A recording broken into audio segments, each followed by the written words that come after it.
Olá, segunda-feira, 19 de janeiro. A semana está começando e a gente fala do calor dos últimos dias. Ontem foi registrada a temperatura mais alta no mês de janeiro desde 1997. E você vai ver também. O Unesp em Bauru inaugura restaurante universitário. Diariamente serão oferecidas 300 refeições. Os crimes de injúria e difamação são cada vez mais comuns nas redes sociais. Saiba como agir se você for vítima desses casos.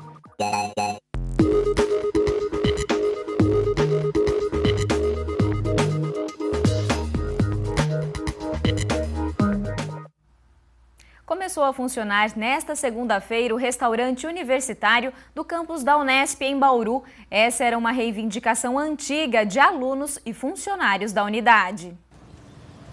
Construído em frente ao anfiteatro Guilhermão, o restaurante universitário custou R$ 1.900.000. O serviço era uma reivindicação antiga de alunos de vários cursos. Após estudos e avaliações, a Unesp contratou por meio de licitação uma empresa privada especializada para fazer a gestão do serviço.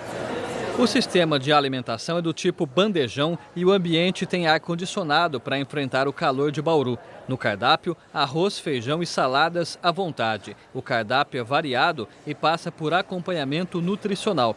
Apenas usuários do campus podem comer no restaurante, inclusive professores visitantes. O valor é subsidiado. Para o usuário, custa de R$ 3,00 a R$ 8,70. Mas a compra das refeições precisa ser feita antecipadamente, ressalta o responsável da Unesp pelo restaurante. As pessoas teriam que fazer um cadastro, primeiramente, e aí, após cadastrado, ela recebe um cartão magnético e aí essa pessoa se dirige até a seção de finanças e compra os vales, né, os dias que ela poderia comer através do cartão. Então esse cartão ele é carregado igual um cartão de ônibus, de circular. Se ele não consumir no dia, ele perde o dia. Essa refeição ela não se passa para outro dia. Agora, ele pode transferir essa refeição para uma outra pessoa, desde que a outra pessoa também esteja cadastrada. Nesse primeiro dia, a procura não chegou ao limite de 300 refeições diárias que serão vendidas. Se houver demanda, há a possibilidade de este número aumentar. Este grupo de alunos protestou de forma pacífica justamente por causa da quantidade de refeições. Eles consideram o total insuficiente para atender o campus, que reúne cerca de 8.000 pessoas, sendo 7.000 alunos. A gente está trabalhando aqui, primeiro, porque a gente acredita que o número de refeições é mínimo perante ao tamanho do campus. Segundo lugar, a questão do RU noturno, do restaurante universitário noturno, porque a maioria dos cursos de graduação são no período noturno e a gente só tem refeições no período diurno, né? Segundo a presidente do campus de Bauru, o funcionamento do restaurante universitário será avaliado de forma permanente em busca de melhorias. Nós temos uma comissão do RU responsável por estudar e acompanhar, desde o processo inicial, né, do processo de implantação. E aí, conforme a demanda, e nós estarmos trabalhando com a comissão para atender ainda mais o nosso grupo do campus. Ao menos nesse primeiro dia de funcionamento, a avaliação dos frequentadores foi positiva. O preço é bom, principalmente o pessoal da graduação, barato em vista do que era oferecido aqui no campus, e a comida é bem gostosa. Vale a pena esse preço? Vale. Acho até melhor do que o outro restaurante que era mais caro que a gente comia. Se mantiver esse esquema assim, vai funcionar bem? Eu acho que sim, com certeza.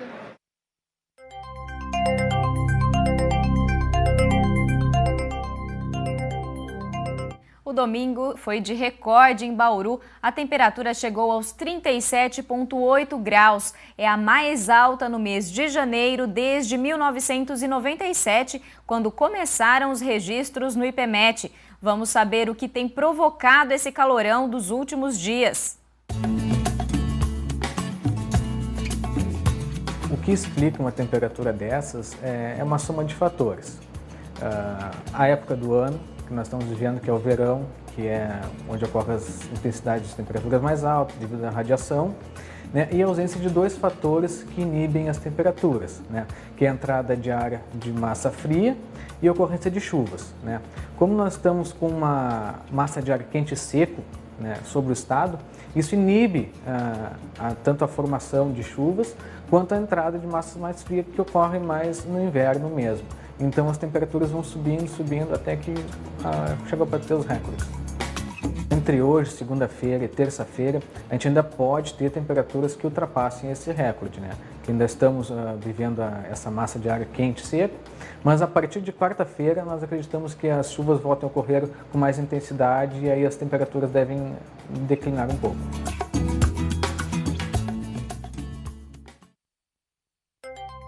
Sol forte e calor em todo o estado de São Paulo. Neste momento, são registradas chuvas isoladas nas regiões sul e oeste, na divisa com o Paraná.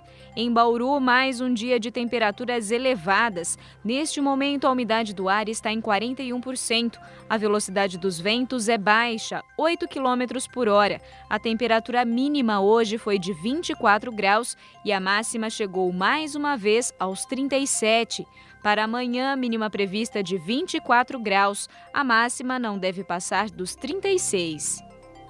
A Secretaria Municipal de Saúde confirmou nesta segunda-feira o primeiro caso de dengue importado de 2015. A vítima contraiu a doença na cidade de São João do Caiuá, no Paraná. No ano passado, foram 432 casos na cidade. Desses, 52 eram importados. A recomendação da Secretaria de Saúde é de que a população mantenha os cuidados de limpeza dos quintais e evite deixar água acumulada.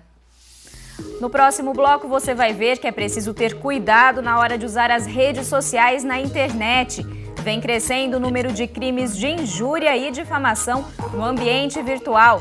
Não saia daí, o intervalo é rapidinho.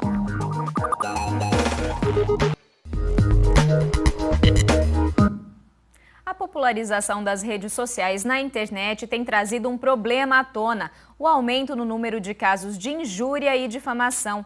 Mas o fato de os crimes serem cometidos no meio virtual não impedem que o autor seja punido. O problema é que muitas pessoas não sabem o que fazer diante das ofensas. O que era para ser a alegria da aprovação no vestibular virou uma dor de cabeça na vida de Bárbara. No começo de 2013, ela foi vítima de cyberbullying, que é quando uma pessoa é constrangida nos meios eletrônicos, principalmente nas redes sociais. Uma página do Facebook utilizou uma foto em que ela aparece em um outdoor para publicar ofensas por causa de um problema que ela tem na visão. Na verdade, eu não esperava que ia ter centenas de compartilhamentos, de curtidas e pessoas que nem me conheciam falando coisas pra mim, sabe? Eu me senti muito mal, na verdade, me senti humilhada mesmo. A sensação era que eu queria, de alguma forma, justiça. Na época, ela procurou a Polícia Civil, mas não conseguiu a colaboração que esperava na delegacia. Eu cheguei na delegacia, expliquei que eu queria fazer uma denúncia de cyberbullying e, na verdade, não me receberam muito bem, não sabiam direito do que eu estava falando. Eles mostraram que eles não tinham conhecimento do caso e como lidar com ele. Eu tive que ir atrás disso sozinha, com a ajuda dos meus amigos, claro, para denunciar a página e depois entrando em contato com um dos administradores da página. O caso dela poderia ter sido registrado como injúria e difamação, que são crimes contra a honra, porque ofendem a dignidade ou a reputação da vítima. Com a popularização das redes sociais, os casos têm se tornado mais comuns. Os dados mais atuais do Google mostram um aumento nos pedidos de retirada de conteúdo da rede. No primeiro semestre de 2012, foram 143. No primeiro semestre de 2013, foram 237, 65% a mais. Desde 2010, os casos de difamação lideram o ranking de pedidos, 34%. Dados do Facebook no Brasil também indicam crescimento das ofensas na rede.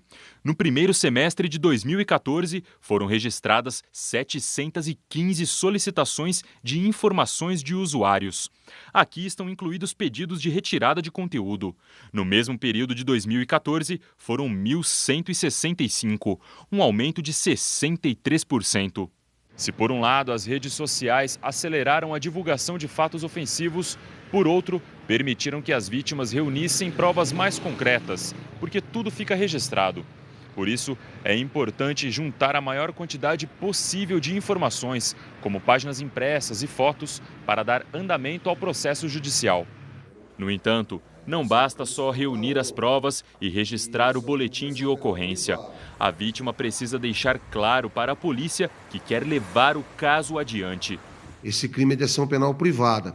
E o crime de ação penal privada faculta a vítima, se ela deseja ou não ver o autor sendo processado. Feito o boletim de ocorrência, que pode ser feito inclusive pela delegacia eletrônica, é preciso que a vítima se dirija até uma delegacia e formalmente manifeste o desejo de ver a pessoa que praticou o crime contra ela, o crime de injúria, de difamação, de calúnia, ver aquela pessoa ser processada até final do julgamento. Porque se assim não ocorrer, esse boletim aguarda 6 meses na delegacia de polícia e depois ele é arquivado. Quem está conectado precisa saber que criminoso não é só o autor. Se você repassa o conteúdo, também pode ser penalizado. Também pratica o crime de injúria, a pessoa que divulga essa ofensa. Recebeu a ofensa contra a pessoa, ela será ouvida como testemunha. Se ela começar a divulgar também, ela pode também ser criminalizada como autora do crime contra a honra. E para saber mais sobre os direitos de quem passa por situações como essa que a gente viu na reportagem, conversamos agora com o coordenador da Comissão de Direito na Internet da OAB em Bauru, Daniel Freire Almeida. Daniel, muito obrigada pela sua presença aqui no Nesp Notícias. Eu que agradeço, obrigado. Daniel, a gente sabe que difamação, injúria são crimes, mas e quando eles acontecem no ambiente virtual? Qual o amparo jurídico para a pessoa que é ofendida? Bom, primeiramente é a constatação de que nós estamos falando de um ambiente digitalizado, um ambiente que é mais fácil ser pulverizado e ele é um ambiente naturalmente internacional. Isso equivale a dizer que nós estamos mexendo com ferramentas, websites e conteúdos que não necessariamente estão somente no Brasil. Então, é um problema mais complexo do que se nós estivéssemos tratando de um crime real, físico, justamente porque há ainda um desconhecimento por parte não só de quem está agindo nesse segmento, que são os usuários, no sentido de quais práticas são permitidas ou não, e bem como das autoridades em geral, no que diz respeito a tratar de todos esses casos. Nós estamos falando aí de milhares de pessoas que estão à disposição na internet, publicando seus conteúdos e que necessariamente a autoridade policial ou judicial não tem aparatos físicos e até de pessoal para investigar, cuidar e dar a devida atenção a esses assuntos. Bom, a gente viu na reportagem que no que diz respeito à retirada de alguns conteúdos da internet, alguns materiais já vêm sendo removidos, né? O número vem aumentando, mas os sites, eles não são obrigados a retirar todo tipo de conteúdo. Eu gostaria que você explicasse essa questão para a gente.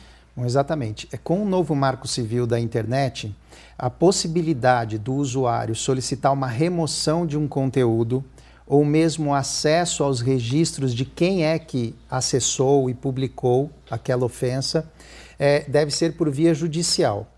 Nesse sentido, então, o usuário deve não só registrar sua ocorrência, mas ter à disposição de assistência de um advogado. Esse advogado, então, vai realizar a propositura da ação judicial e, então, explicando os fatos e reunindo as provas, solicitar a remoção do conteúdo.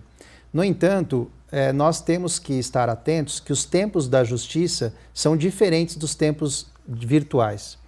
Nós estamos falando de uma ferramenta que é muito rápida, a disseminação dos conteúdos também, e que, portanto, a eventual remoção de um conteúdo 4, 5 meses depois, o dano já foi causado, né, às vítimas. Portanto, um cuidado deve ser extremo no que você publica, na exposição que você tem na internet. Há hoje, eu não sei se é felizmente ou não, mas hoje há uma necessidade das pessoas tornarem público tudo aquilo que elas fazem, desde um prato que elas estão consumindo, o lugar que elas estão, até mesmo todas as suas atividades sociais. E é claro que em alguns momentos isso pode despertar uma inveja, um ciúmes. No caso aí que nós vimos na reportagem, a questão envolvendo um cyberbullying, que, consequentemente, também envolve uma difamação e uma injúria. Portanto, é preciso um certo cuidado, né?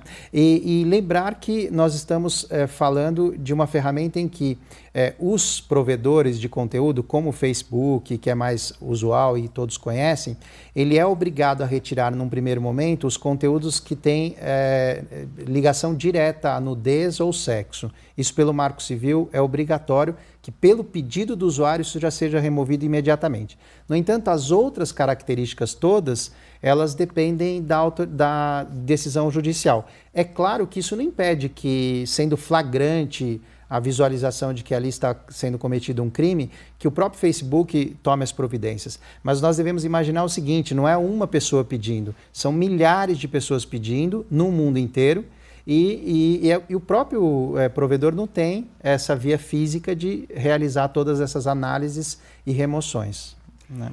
É possível fazer alguma coisa para agilizar esse processo, guardar algum tipo de informação, salvar algum arquivo, algo que a pessoa que se sentiu ofendida possa fazer para agilizar esse processo? Em um primeiro momento, é claro, realizar já a notificação por meio do seu provedor, onde está o problema, né, no caso que eu citei de uma rede social.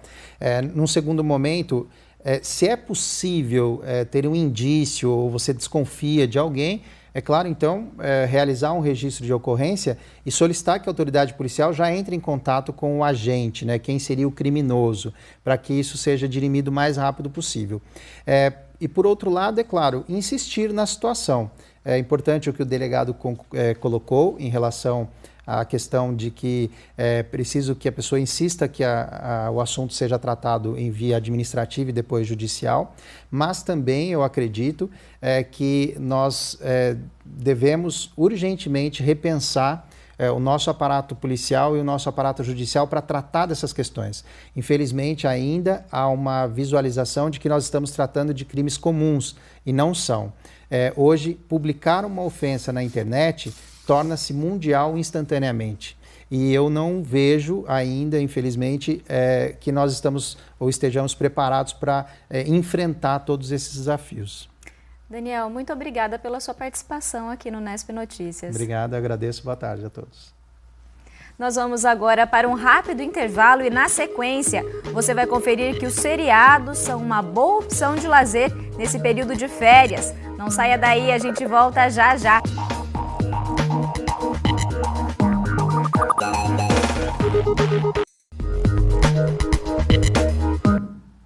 Começaram hoje e vão até o dia 6 de março as inscrições para a seleção de bailarinos bolsistas da Companhia Estável de Dança de Bauru. São 6 vagas e os escolhidos recebem uma bolsa mensal da Prefeitura no valor de R$ 488.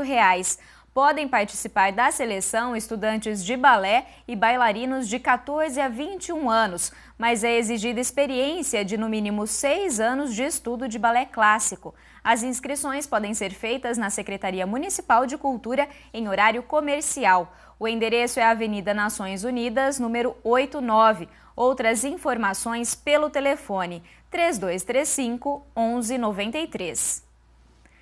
Seja na TV ou na internet, é cada vez maior o público dos seriados. E nesse período de férias, essa é uma boa opção de lazer. Você vai rever agora uma reportagem em que a nossa equipe foi conhecer alguns fanáticos aqui de Bauru. Que eu sempre gosto aqui.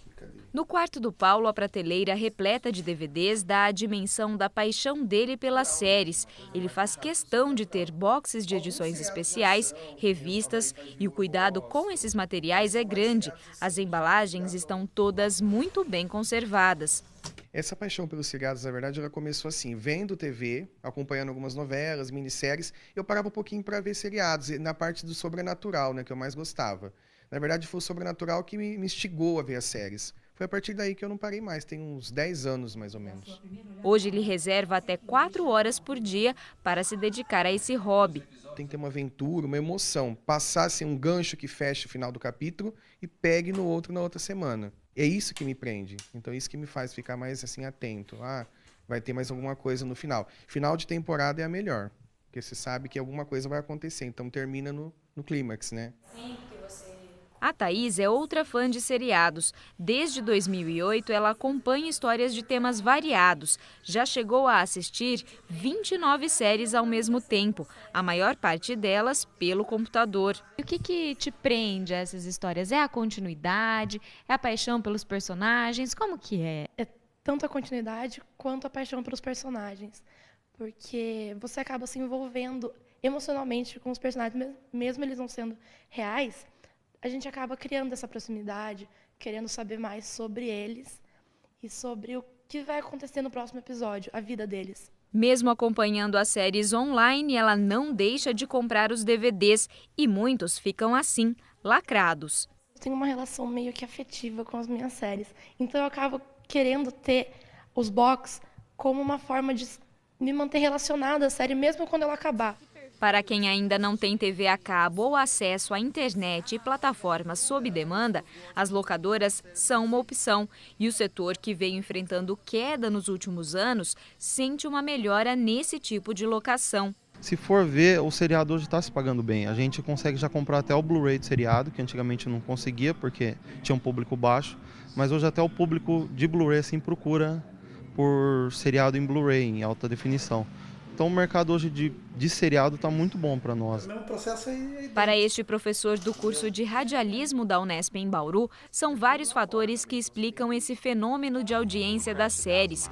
Vão desde a facilidade proporcionada pela internet e o barateamento das assinaturas de canais pagos até o esgotamento dos programas da televisão aberta. A televisão passou a ser uma mídia essencialmente ao vivo, com transmissões esportivas, transmissão de eventos de entretenimento, shows, eventos esportivos, telejornalismo, aliado também a novas temáticas. Então você tem temáticas baseadas em narrativas que são muito próximas de games, de RPG, que são derivadas de histórias em quadrinhos, e é gozado que a série hoje passou a ser uma produção audiovisual, que tem uma primeira exibição na televisão, mas que se perpetua na web e nas plataformas audiovisuais on demand, como Netflix, por exemplo. A demanda explica o número crescente de seriados, mas segundo a Américo, a produção desses materiais nem sempre é vantajosa para as emissoras de TV aberta no país. O problema é que essas séries são custosas, né? E como elas são, a princípio, feitas em temporadas, é um investimento de um certo risco. Você pode criar uma temporada e não ter o retorno de audiência garantido. Então você tem que fazer numa lógica assim, eu tenho que ter várias séries no ar para que uma ou duas que deem certo compensem aquelas 2 ou 3 que não deram tanta audiência assim. Né? Agora, o problema é que a gente tem no Brasil a audiência muito concentrada. Quando você vai para os Estados Unidos, que tem uma produção muito grande de séries, uma série de grande sucesso tem 20 milhões de espectadores. Então, no Brasil, talvez uma audiência de 20 milhões não seja viável para uma TV Globo, por exemplo. Então, acho que tem uma questão de país, de lógica de produção, e que no Brasil a gente costuma ter um monopólio de audiência muito grande que, por vezes, pode inviabilizar a produção de uma série.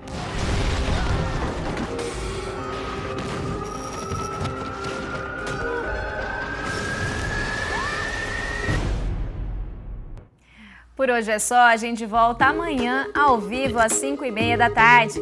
Tchau!